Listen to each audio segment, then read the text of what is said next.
A man generally knows when his home doesn't fit him. He might not articulate it, but he feels it. A delicate disunity, subtle but persistent. When a man's home doesn't meet his standards, it slowly taxes everything else he does. Remember that a room can respect the man who lives in it. It can also undermine him, compromising his values. Today, I'm going to help you understand and create a deserving room, one that matches you in discipline, taste, and trajectory. If you're a returning subscriber, hit the thumbs up. If you're new here, hopefully by the end of this video, you'll be a subscriber.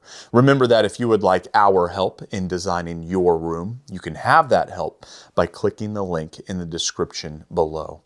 The core goal is alignment. When a room is designed with respect for its owner, something interesting happens.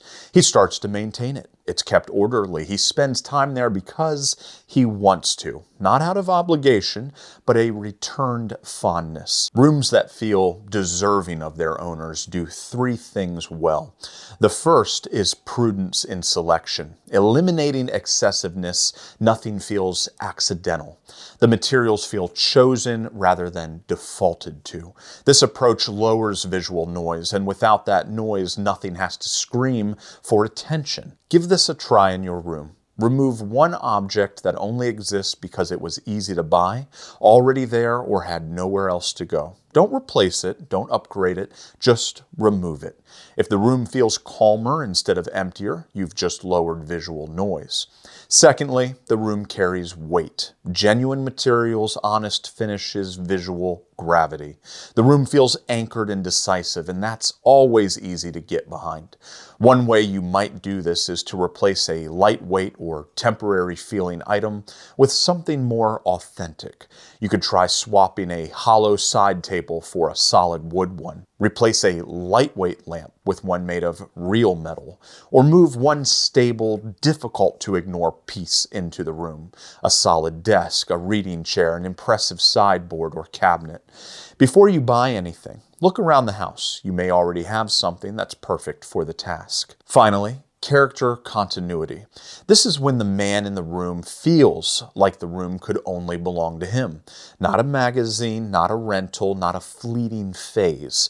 It feels as though it has moved through time with him, and because of that, it feels familiar. You begin doing this by removing one or two items in your room that signal anyone could live here, and replace them with items which only make sense for you.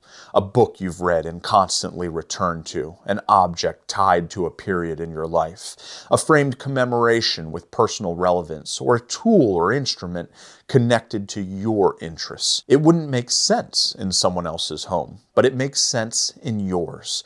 When you have all three of these, now the room begins to respect you, and you'll reciprocate that admiration. Before you start making changes, how can you tell if you are in this state of dissonance? Although quiet, there will be signs. A reluctance to invite people over, a sense that the room is fine but uninspiring, difficulty focusing or settling into deep work, constantly thinking that the space needs something without really knowing what, feeling more energized outside the home than inside it. Not always, but often, that points to friction. One item not fitted to another, like trying to tighten a lug nut with a hammer. The two are not meant for one another. For a person oriented toward growth in business, craft, skill, or self-command, his environment can act in one of two ways, and both of them are equally powerful. It can act in silent support or subtle sabotage. When the home doesn't match his internal compass, it's like watching a tree resist a bulldozer. The roots will hold temporarily, but eventually they will give way. Standards weaken, momentum wanes, discipline feels heavier than it should. Will a lacking room or home stop an individual completely from getting where they want to go or being what they want to be? No, of course not, but it won't help either. Can a small paddle boat make it across a river with a few pinholes in it? Possibly. It would be smarter to seal the leaks before you start paddling, though. Let's talk about shifting a space to match identity. Before the shopping list, focus on reframing, changing how you view the space. Start by identifying a clear use and make that purpose apparent. Ask yourself, what is this room meant to support? What version of me uses it at his best? What behaviors should feel natural here? A reading room that doesn't invite reading has failed its purpose. Okay, but what about style? How do I choose the right interior style? Style is downstream of values. Instead of asking, what do I like? Ask, do I value clarity or comfort? Do I want the room to feel stable or grand? Is this space meant for retreat, focus, hosting, or reflection? With those answers, you're able to express the description of what you are looking for. When it comes to choosing the colors that are going to appear in your room, think about the intended mood. Deeper tones support focus and authority. Muted palettes reduce mental noise.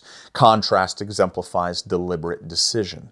Which of these surroundings would benefit you most? Next, try including a few better pieces. Have the objects in your room earned their place?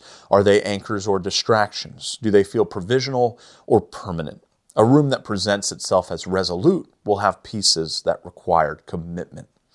Accents are the last item, the icing on the cake. Many make the mistake of trying to form their room's identity through accents. Art, lighting, objects, small decor.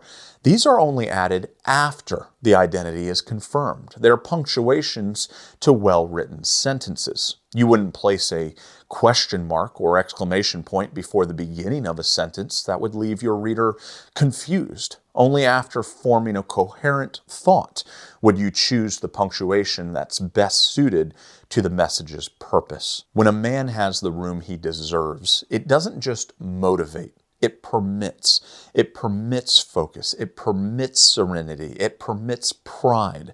And from that permission, his output becomes optimal. If you liked the video, hit the thumbs up. If you feel like sticking around a while, feel free to subscribe. See you on the next one.